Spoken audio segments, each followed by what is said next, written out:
To start with our video game creation, we are not going to use this time the Scratch offline version.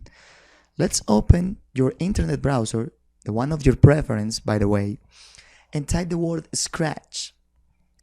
Once you open Scratch main page, the first thing you need and have to do is to log in to your Scratch account. In case you don't have one, go ahead, create a new one.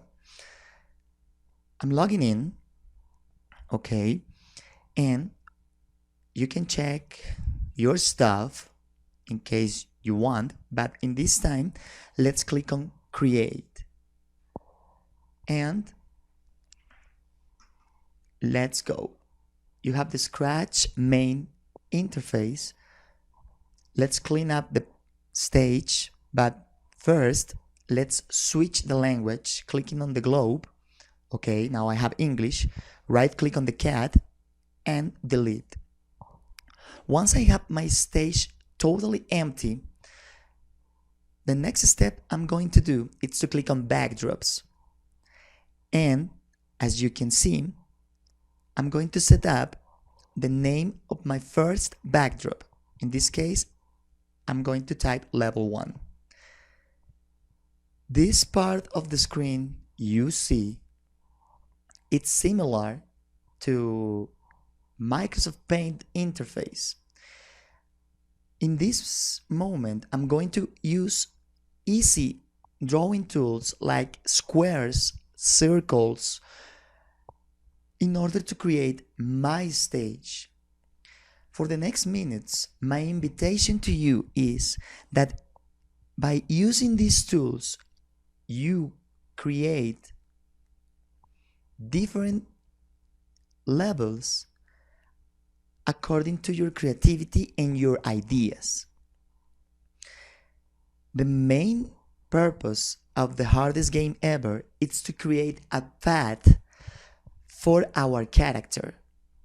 So, as you can see, by using empty rectangles, I'm creating the path, and using, for example, tools like eraser and tools like zoom, I'm finishing some details, like for example, I'm erasing or trim the rectangles I previously draw.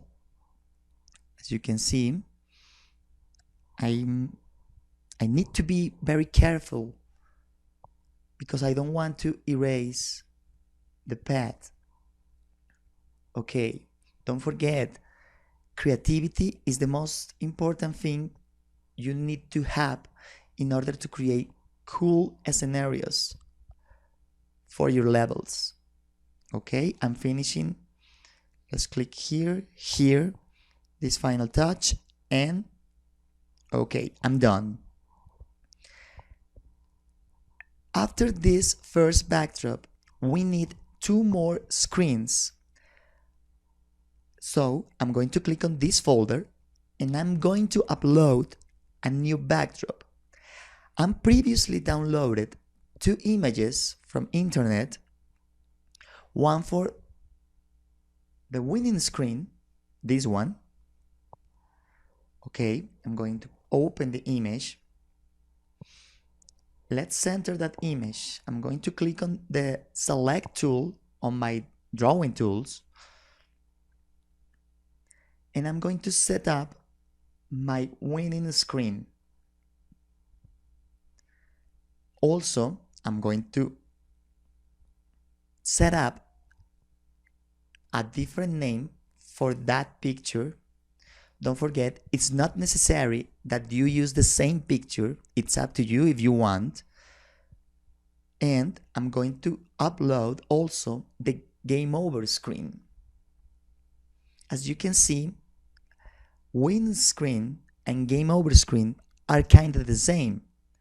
But again, my invitation is to use the image you want. Okay? I'm finishing the final thing. I'm going to set up in capital the name over. Don't forget, it's important to label all the images, characters that you are going to use for your games. Okay, I'm ready. Let's go to the next part. Now, let's create the sprites. Let's click on the pencil because we are going to paint and create a new sprite. Oh, sorry, I'm going to erase the extra one and you will see the same drawing tools. The character of the hardest game ever, it's a simple square. So as you can see, I'm choosing the blue color and I'm drawing a simple square. Don't forget to read the tips I give you in the videos, and once I click in this crosshair, my second tip is always center your objects and sprites. It's really important that you have everything centered on your drawing screen. With this tool, I'm going to shrink the object. I'm going to set up on the starting point, but I'm going to measure the object. Okay, I need to shrink a little. Okay, now let's enlarge and I'm done. I'm going to set up my tiny little square, and clicking on the I button, you can set the name for your sprite. In this case, this tiny square will be the character. Don't forget, label everything. Now, using a circle, don't forget to press and hold the shift key to create a rounded circle. I'm going to create the enemy. Click on the crosshair, try to aim at the center, and do the same stuff. Shrink the object. Okay, several clicks needed here. Okay, I'm done. I need, after you set up the name, in this case enemy 1, don't forget, if you want to create the hardest game ever, you can create more enemies. In my case, I only need one for the example. And the final element of this first part, or this first stage, is to set up the goal. Okay, kids, as you can see, with these simple steps, you already know how to shrink elements, center elements, and obviously draw new elements. Don't forget, in Scratch, the elements are called the sprites. Let's finishing with this. My goal. Okay, now I have backdrops, 3 elements, 2 winning screens, and let's start with the second part. For the next stage, we are going to set up the algorithm for our sprites. Let's start with the character. Click on the square, go to the event section, and set up the logical block with the green flag. Next, I'm going to establish the motion elements, starting with the coordinates, the starting point of all objects in Scratch based on X and Y axis. You can set up the coordinates in this section, and anytime you move any sprite you want, the block go to X and Y automatically set up the new coordinate. After my coordinates or my starting point is already selected, we are going to select an infinite loop. This block called forever will help us to set up all the algorithm. Inside the forever loop, I'm going to select a conditional loop. And clicking on sensing, I'm going to insert inside that conditional loop a movement key block. In this case, if key up arrow is pressed, I'm going to move 2 steps and I'm going to point my sprite in the up direction, 0 degrees. I'm going to repeat the same instruction, but be careful when you establish or insert the second conditional loop set up after the previous one. And once I'm already selected the up direction, I'm going to drop down the menu again and I'm going to select in this opportunity the down movement. Again, I'm going to move only 2 steps and the new direction will be 180 degrees. So, in other words, go down. Some tips that you can use in order to make your work easier is to duplicate your blocks, as I'm doing in this moment. I duplicate the first 2 conditional loops in order to establish the right and left movements of my tiny square. Once I have this, I'm going to check if my algorithm is working fine.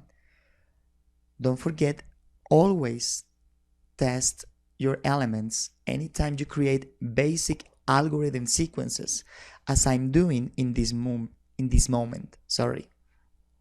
Okay, as you can see, my square is moving anytime I hit the arrows. Now, let's continue. But my square is moving freely. Now, let's block this movement by using another conditional loop. But in this time, I'm going to set up the sensing option called touching color. With my mouse, I'm going to establish the color into black. And after that, I'm going to give the instruction that anytime or every time my character touch the black color, return to the starting position, setting up automatically the coordinates.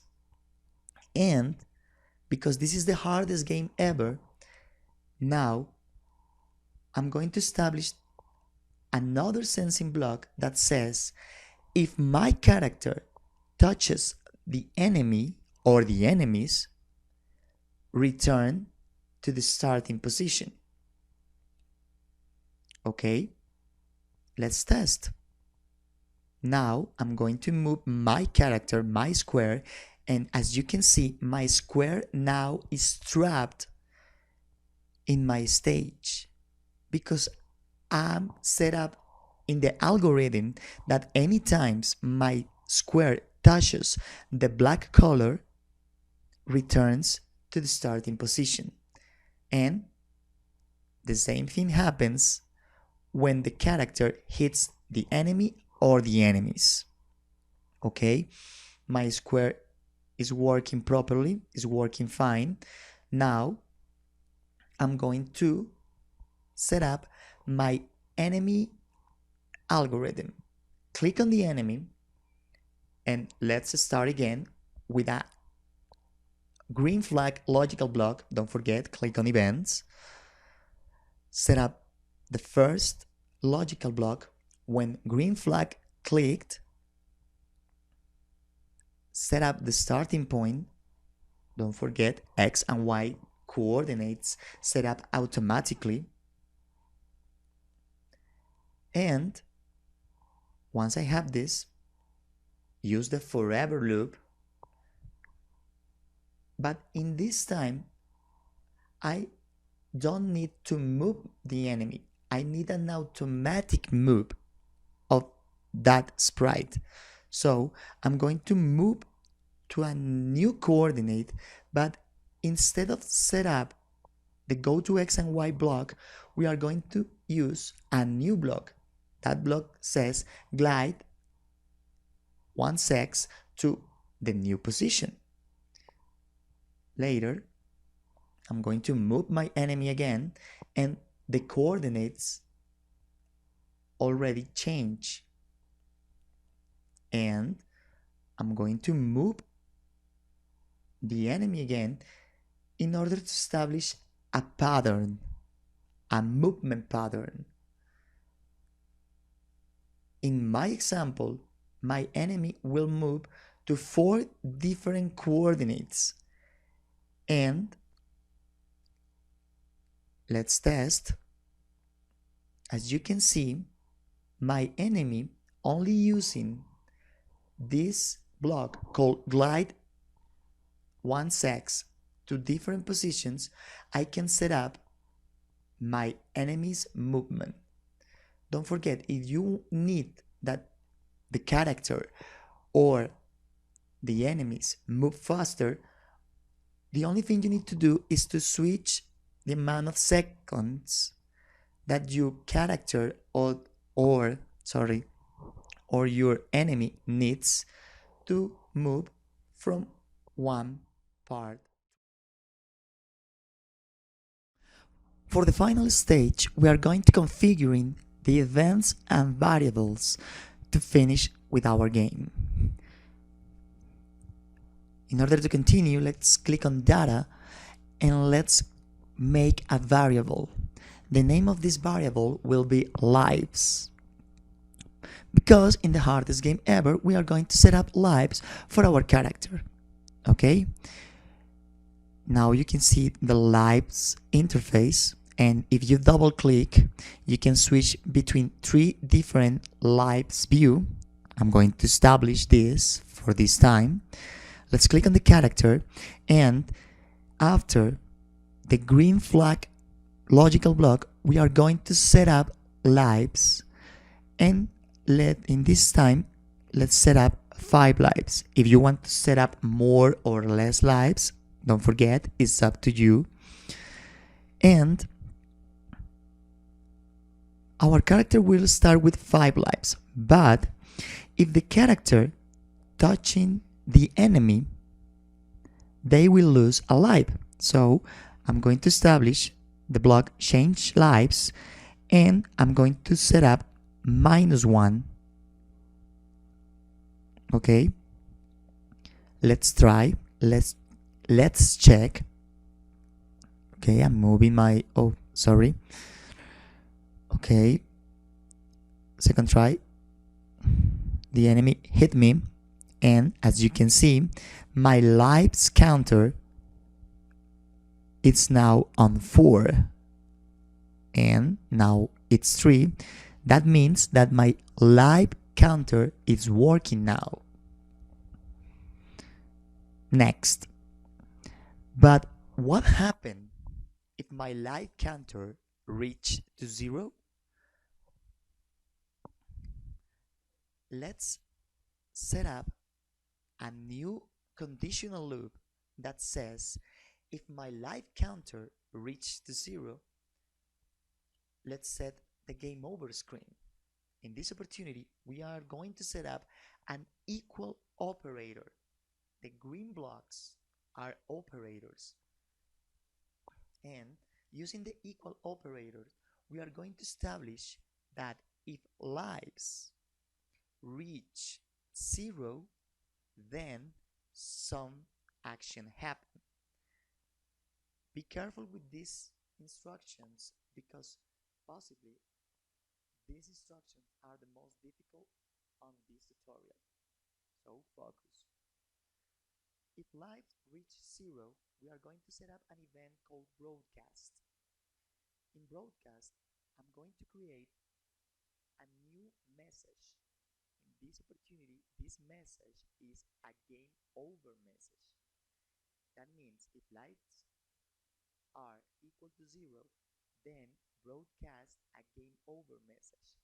But who or what are going to receive these kind of messages? Okay, return to stage, click on stage. Remember, the three backdrops are already selected, and let's configure a new algorithm for the backgrounds, the backdrops, the stage. When the green flag is clicked, always we are going to select or set up the backdrop, to level 1.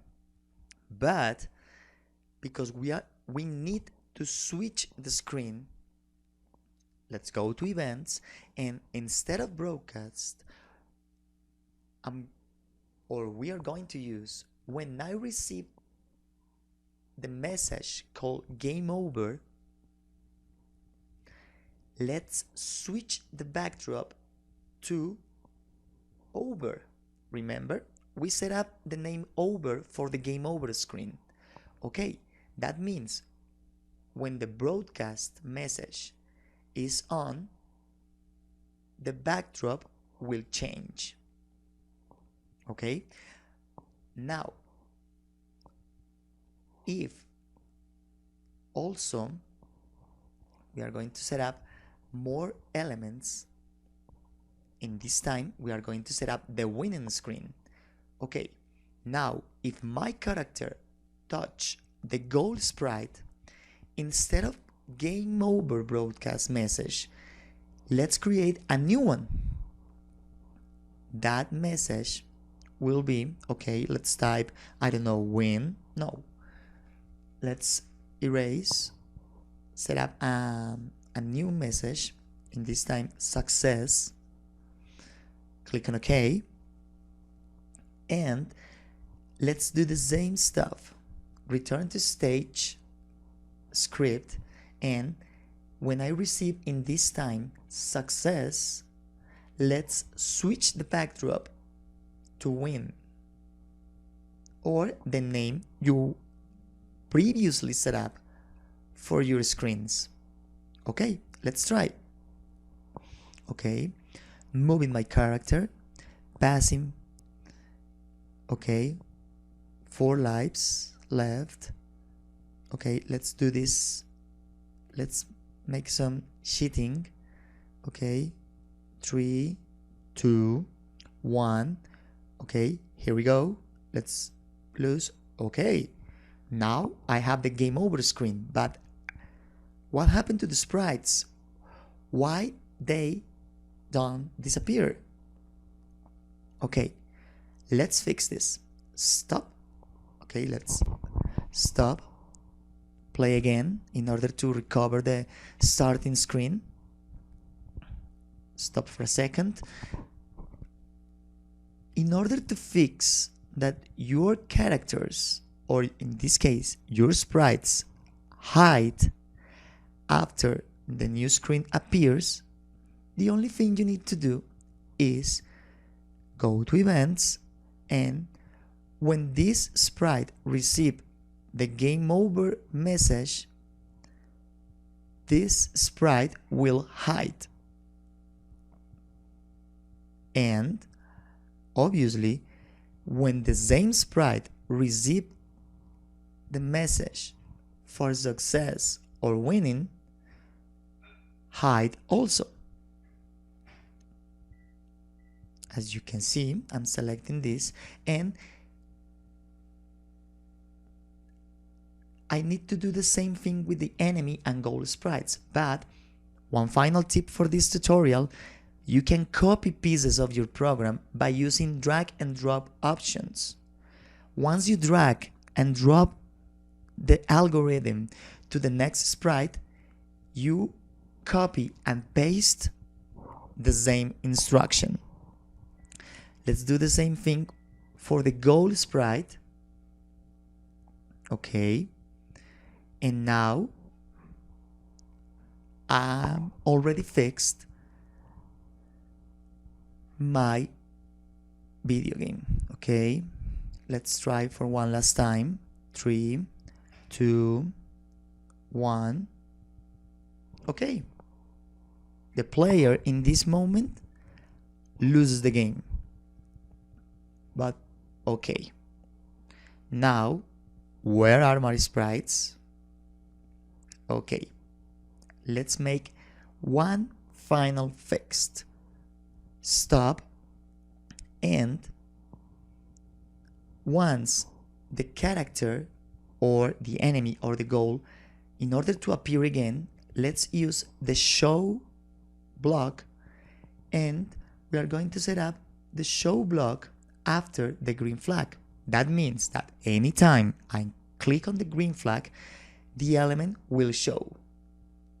I'm going to do the same thing with this, and okay, let's set up the green flag block for the goal option. Okay, I guess I'm finished. I don't know. Let's try. Okay, cheating codes. Okay. Okay, game over. Good. Stop, play again. Okay, now I have my elements already created. Okay, no more cheating. Okay, let's play. Let's be honest and play. Okay, I'm going to pass. Okay, passing. Good. Touching the goal, and voila. Now my game is now complete, and this was the example of the hardest game ever. Thank you very much.